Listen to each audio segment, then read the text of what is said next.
composers of all ages, music has been a science, a logical field in which they understand how to create music. Music theory then was the art of teaching people how music works. What are the possibilities of interrelationships between notes which a composer can utilize to the effects of his desire? Over the years, music has become very technical.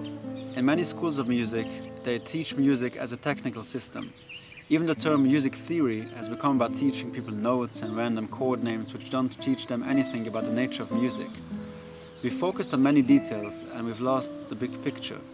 Since to me music was always comprehensive, I specified this course for people who wish to understand music. This course is intended for advanced students, that is to say people with prior musical training, who may have learned to play but never learned to understand music. In this course I take students further, turning their vague familiarity with music theory into a clear understanding of how music works. It's lovely to see the face of a student light up when they finally understand what they've been experiencing all along.